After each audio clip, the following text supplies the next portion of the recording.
आज माझ्या मनामध्ये जो विचार प्रभूने दिलाय किंवा जो शास्त्रभाग माझ्या समोर ठेवलेला आहे तो आहे नेहम्याचं पुस्तक. आपण काढूया नेहम्याचं पुस्तक, त्याचा पहिला अध्याय आणि वचन 2 ते 4 पर्यंत आपण वाचूया.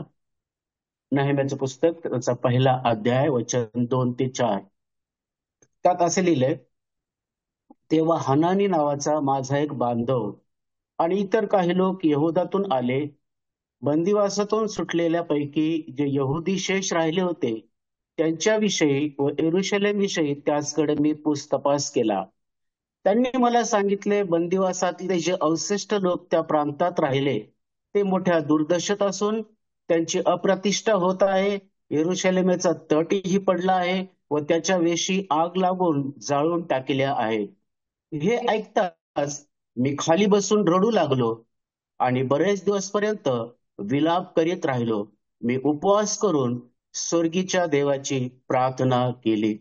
प्रभू करो की ह्या वचनांवर आणि पुढील जे वचन आपण वाचणार आहोत त्यावर आशीर्वाद देऊन प्रभूने मला जे काही विचार दिले, जे काही माझ्या समोर ठेवले ते तुमच्या समोर सादर करण्यास प्रभू ह्यावेळेस सहाय्य करो.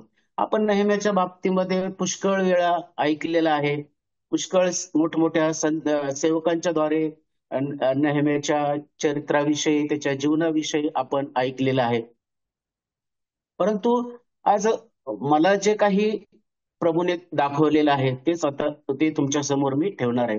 आपण नेहम्याच्या बाबतीमध्ये आपण वाचतो की नेहम्या असा एक दास होता किंवा असा एक व्यक्ती होता की ज्याच्यामध्ये चातुर्य होतं, जो एक राजाचा पॅलेबरदार पदावर काम करणारा होता. त्याच्यामध्ये एक आत्मिक नेतृत्व करण्याची एक क्षमता होती. त्याच्या जीवनाकडे जर आपण पाहिलं, त्याचं जीवन एक आदर्श असं जीवन होतं. परंतु ज्यावेळेस येरुशलेमे संबंधी जी बातमी आली, त्या आलेल्या बातमीमुळे आपण वाचतो की त्याच्या मनावर एक परिणाम झाला. अशा रीतीने परिणाम झाला की नेहम्या एक धार्मिक वृत्तीचा मनुष्य होता आणि म्हणून धार्मिक वृत्तीचा मनुष्य असल्यामुळे यहुदाचे जे शेष लोकांचे जे ओझे नेहम्याच्या मनावर होते, म्हणून त्याने आम्ही वाचतो की येरुशलेम विषयी त्याचकडे मी पूछताछ केला. त्याच्या मनावरती देवाच्या लोकांचं ओझं होतं, त्याच्या मनामध्ये देवाच्या लोकांबद्दल काळजी होती आणि म्हणून जरी देवाचे लोक ज्या कठीण परिस्थितीमध्ये जीवन जगत होते, तो अनुभव जरी नेहम्याला नव्हता, जरी तो प्रत्यक्षात तिथं नव्हता, परंतु त्यांच्या जीवनाशी, त्यांच्या जीवनात होणाऱ्या त्रासाविषयी, समस्यांविषयी नेहम्या तो एकरूप त्यांच्याशी होता असं आपल्याला याच्यामधून, वचनामधून दिसतं. कारण आपण इथं वाचतो, त्यांनी मला सांगितले, बंदिवासातले जे अवशिष्ट लोक त्या प्रांतात राहिले ते मोठ्या दुर्दशेत असून त्यांची अप्रतिष्ठा होत आहे. यरुशलेमाचा तटही पडला आहे व त्याच्या वेशी आग लागून जाळून टाकल्या आहेत. 4थ्या वचनामध्ये आपण वाचतो, हे ऐकताच मी खाली बसून रडू लागलो आणि बरेच दिवसपर्यंत विलाप करीत राहिलो. मी उपवास करून स्वर्गीच्या देवाची प्रार्थना केली. इथं आम्ही 4थ्या वचनामध्ये फार महत्वाची एक बाब आम्ही इथं वाचतो की नेहम्या म्हणत आहे की मी खाली बसून रडू लागलो. कशासाठी तो रडू लागला? देवाच्या लोकांची अप्रतिष्ठा, देवाच्या लोकांची जी दुर्दशा आहे त्याच्याविषयी, आणि जे तट बांधलेले आहेत ते तट बांधल्याशिवाय देवाचं गौरव होणार नाही, म्हणून तो म्हणत आहे की मी खाली बसून रडू लागलो. आणि त्याच्या मनामध्ये तो विचार होता की देवाच्या गौरवासाठी त्याच्या मनात आस्था होती.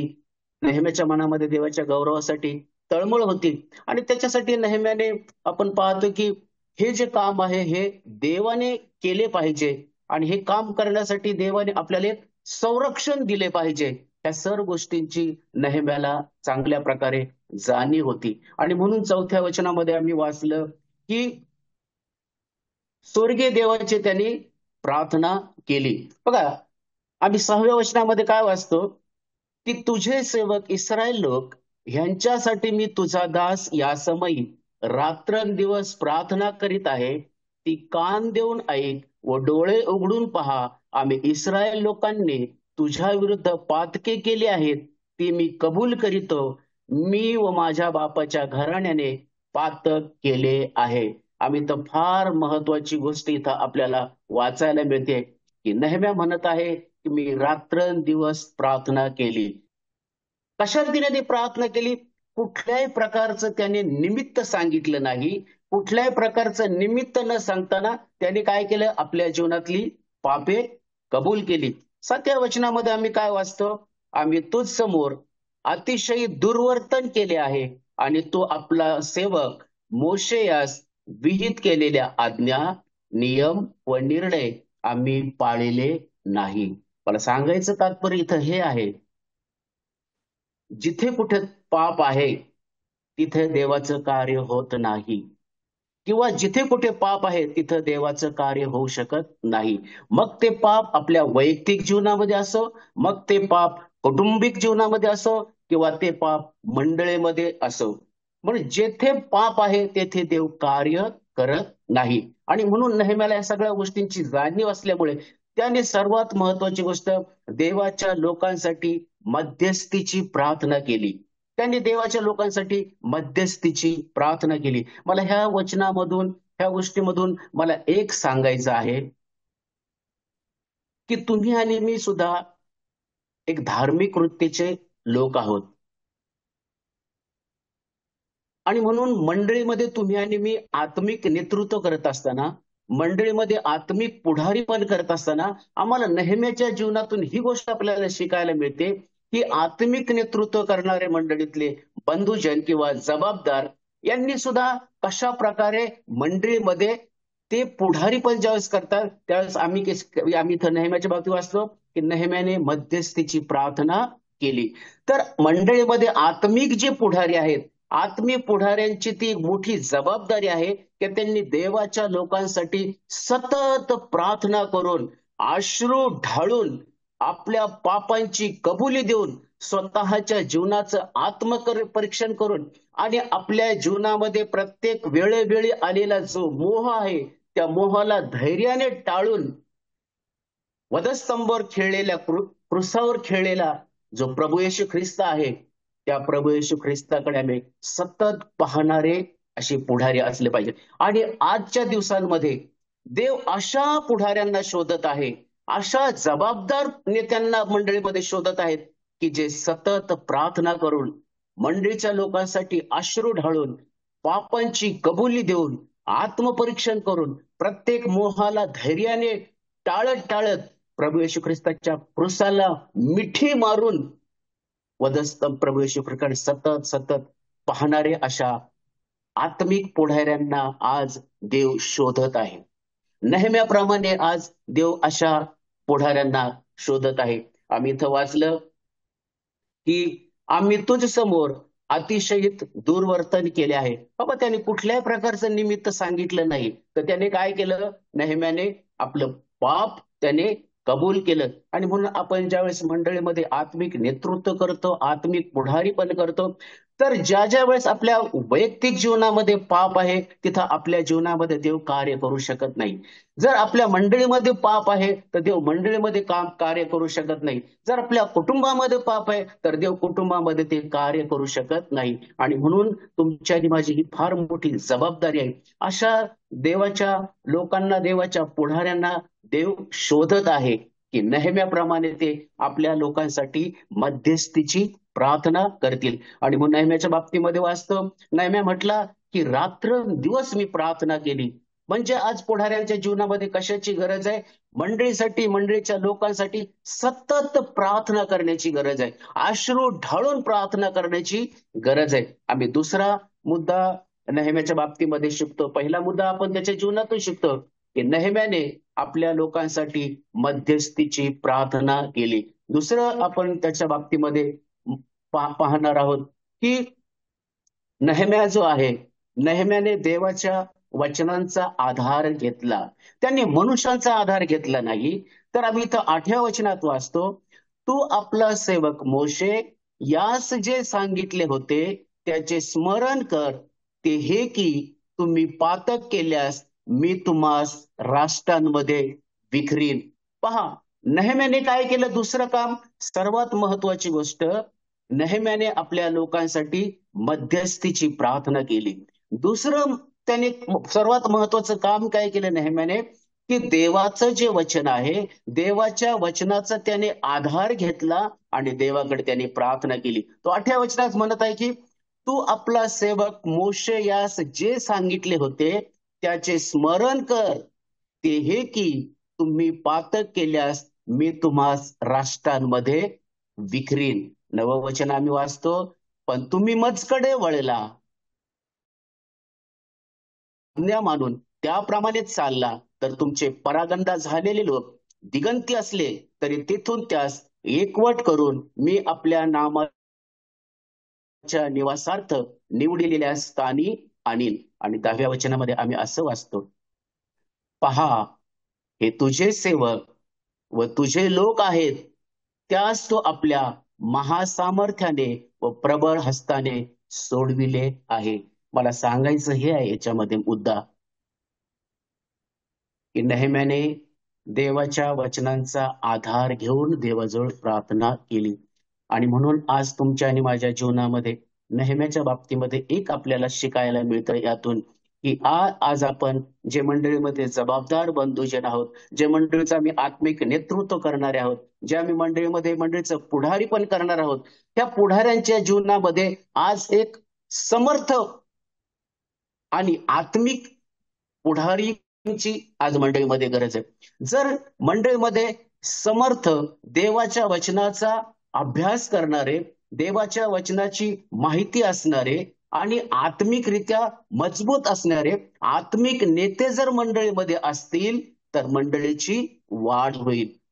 जर आत्मिक पुढारी जर समर्थ नसतील, आत्मिक पुढारी जर आत्मिक त्यांचे जीवन नसेल तर मंडळीची वाढ होऊ शकणार नाही. आज मी काही गोष्टी पाहतो, आज देवाच्या लोकांच्या मनामध्ये आस्था राहिली नाहीये, देवाच्या लोकांमध्ये एक ध्यास राहिला नाही, एक ओढ राहिली नाही. अशा वेळेस आपण विचार करतो, असं वाटतं की आम्ही कुठेतरी कमी पडलोय का? त्यांना शिक्षण देण्यासाठी आम्ही कुठेतरी कमी पडलोय का? आमची वर्ष, आमचं जीवन आम्ही कुठेतरी दुसऱ्याच गोष्टींमध्ये वाया घातलंय का? का देवाच्या लोकांच्या जीवनामध्ये ही कमतरता आहे? किंवा असं काही नाही आहे का की मलाच कदाचित मी मंडळीचं नेतृत्व करत आहे, मंडळीचं पुढारीपणे करत आहे, मलाच देवाच्या वचनाचं जितकं ज्ञान असायला पाहिजे तितकं ज्ञान मला नाहीये. आज मी माझ्या जीवनामध्ये विचार करतो की खरंच माझी काही ती कमजोरी आहे का? मी कुठे कमी पडलोय की आज आज लोकांना मंडळीमध्ये येण्याचं त्यांच्या मनात उत्सुकता राहिली नाही, इच्छा राहिली नाही. कदाचित त्यांना तिथपर्यंत ते शिक्षण मिळालं नसेल किंवा त्यांना त्या गोष्टीची जाणीव करून दिली नसेल. परंतु नेहम्याच्या बाबतीमध्ये आम्ही वाचतो की नेहम्याने देवाच्या वचनाचा आधार घेतला. आणि म्हणून ज्यावेळेस आपण मंडळीमध्ये पुढारी पण करतो, आत्मिक नेतृत्व करतो, त्यावेळेस आम्ही देवाच्या वचनाचा आधार घेतला पाहिजे. जर आम्ही मंडळीमध्ये देवाच्या वचनामध्ये समर्थ नसू, जर आम्ही देवाच्या मंडळीमध्ये आत्मिक पुढारी म्हणून आत्मिक जर रूपाने जर आमची आत्मिक वाढ नसेल तर आम्ही मंडळीची वाढ करू शकत नाही. जर मंडळीची वाढ झाली नाही तर मंडळीमध्ये संभ्रम निर्माण होईल. आणि एकदा का मंडळीमध्ये संभ्रम निर्माण झाला की सर्व कामे ते बिघडून जातील. आणि म्हणून आज अनेक अशा गोष्टी पुढाऱ्यांच्या जीवनामध्ये दिसून येतात की संदेश तर ते देतात, वचन सेवा तर ते करतात, परंतु ते आत्म्याने संदेश देत नाहीत. आत्म्याच्या प्रेरणेने त्यांची वचन सेवा दिसून येत नाही. आणि म्हणून कधी कधी असं वाटतं की ठीक आहे, धारावी मंडळीने मला एकदा बोलण्याची संधी दिली, 2 महिन्यातून 3 महिन्यातून, ठीक आहे, एकदा संधी गेली, माझी वेळ आता निघून गेली, आता मी एकदम मोकळा झालोय. आजकाल मंडळींमध्ये अशीच परिस्थिती निर्माण झाली. आम्हाला असं वाटतं की ज्या दिवशी माझा टर्न आहे त्या दिवशी मी तो पूर्ण केला म्हणजे मी महिनाभर 2 महिनाभर मी मोकळा राहील. परंतु तसं नाहीये. जर आम्ही आत्मिक नेतृत्व करणार आहोत, आत्मिक पुढारी पण करणार आहोत, तर आम्हाला आत्मिक देवाच्या वचनाचं ज्ञान असणं गरजेचं आहे. आणि म्हणून देवाच्या वचनाचं आत्मिक ज्ञान असलं तर आम्ही मंडळीची आत्मिक वाढ करू शकत. एकदा तर मंडळीची आत्मिक वाढ झाली तर मंडळीमध्ये संभ्रम निर्माण होणार नाही. एक संभ्रम जर एकदा निर्माण झाला नाही तर मंडळीची जी आत्मिक स्थिती आहे ती बिघडणार नाही. आणि म्हणून आम्ही आत्म्याने संदेश देणारे असले पाहिजे. आणि म्हणून देवाच्या वचनामध्ये आम्ही वाचतो की नेहम्याच्या जीवनामध्ये दुसरी गोष्ट, नेहम्याने देवाच्या वचनांचा आधार घेतला. आम्ही कुठल्याही परिस्थितीमध्ये ज्या ज्या वेळेस आम्ही प्रार्थना करतो त्या त्यावेळेस आम्ही देवाच्या वचनांचा आधार घेतला पाहिजे. ज्या ज्या वेळेस आम्ही देवाचं वचन देवाच्या लोकांना शिकवतो त्या त्या वेळेस आम्ही देवाच्या वचनांचा आधार घेतला पाहिजे. आणि म्हणून इथं तो 8व्या वचनात म्हणत आहे की तू आपला सेवक मोशे यास जे सांगितले होते त्याचे स्मरण कर, ते हे की तुम्ही पातक केल्यास मी तुम्हास राष्ट्रांमध्ये विखरीन. पहा, मी अगोदरच सांगितलं, जिथे पाप आहे तिथे देव कार्य करत नाही. मग ते माझ्या वैयक्तिक जीवनात जर पाप असेल तर देव मला देवाच्या गौरवासाठी, आत्मिक नेतृत्वासाठी, आत्मिक पुढारीपणासाठी माझा देव उपयोग करून घेणार नाही. जर माझ्या मंडळीमध्ये जर पाप आहे तर मंडळी सुद्धा पुढे जाऊ शकणार नाही. कौटुंबिक जीवनात जर पाप आहे कुटुंबही आत्मिकरित्या पुढे जाऊ शकणार नाही. 9व्या वचनामध्ये आम्ही असं वाचतो, पण तुम्ही मजकडे वळला. बघा कशा रीतीने नेहम्या परमेश्वराच्या वचनाचा आधार घेत घेत पुढे तो जात आहे. तो म्हणते, परमेश्वर वचन सांगताय पण तुम्ही मजकडे वळला म्हणजे तुम्ही माझ्याकडे याल व माझ्या आज्ञा मानून त्याप्रमाणे चालला तर तुमचे परागंदा झाले लोक दिगंधी असले तरी तिथून त्यास एकवट करून मी आपल्या नामाच्या निवासार्थ निवडिलेल्या स्थानी आणेन. इथं तो शब्द वापरलाय की माझ्या आज्ञा मानून त्याप्रमाणे चालला तर तुमचे परागंदा झालेले लोक. आज मंडळांमध्ये अनेक बंधुजन बहिणी मंडळीमधून दूर गेलेले आहेत. आज आम्हाला असं वाटतं, ठीक आहे ते गेले, आम्ही तर आहोत ना, आम्ही तर येत आहोत ना. परंतु तसं नाहीये. प्रभू येशू ख्रिस्ताच्या बाबतीमध्ये आम्ही वाचतो की ते 99 मेंढराला सोडून प्रभू एक मेंढराला शोधण्यासाठी तो गेला. परागंदा झालेलं ते मेंढर होतं. आणि दुसरी गोष्ट आम्ही उधळ्या पुत्राच्या वडिलांच्या बाबतीमध्ये आम्ही वाचतो. उधळा पुत्र बापाची सगळी काही मालमत्ता घेऊन तो दूर गेला, परंतु त्याचा बाप, त्याचा पिता रोज आपल्या मुलाची तो वाट पाहत होता. आज आपल्या मंडळीमध्ये असं काही आहे का? एखादं कुटुंब प्रभूपासून दूर गेलंय का? एखादा भाऊ किंवा बहीण मंडळीपासून दूर गेले का? ते परागंदा झालेला आहे का? देवाचं वचन सांगतं, पण तुम्ही मजकडे वळला किंवा तुम्ही माझ्याकडे आला, माझ्या आज्ञा मानून त्याप्रमाणे चालला तर तुमचे परागंदा झालेले लोक. आज मला आवर्जून सांगायचंय, आज आपल्या जीवनाविषयी विचार करा की खरंच माझं मूल प्रभूपासून दूर आहे का? आज आपल्याला या गोष्टींचा विचार करायचा आहे की माझा पती प्रभूपासून दूर आहे का? माझी पत्नी प्रभूपासून दूर आहे का? माझे वडील प्रभूपासून दूर आहेत का? माझी आई प्रभूपासून दूर आहेत का? माझ्या घरातील व्यक्ती प्रभूपासून दूर आहेत का? ते दूर गेलेले आहेत का?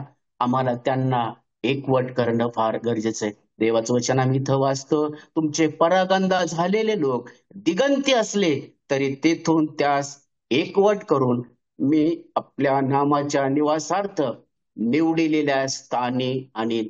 कशा रीतीने नेहम्याने पहा परमेश्वराच्या वचनाचा आधार घेतला. आणि म्हणून मला इथं सांगायचं आहे की नेहम्याने देवाच्या वचनांचा आधार घेतला.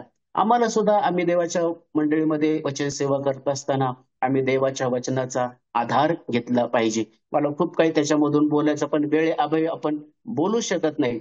आम्ही आता तिसरा जो मुद्दा आहे तो बोलून आपण थांबणार आहोत.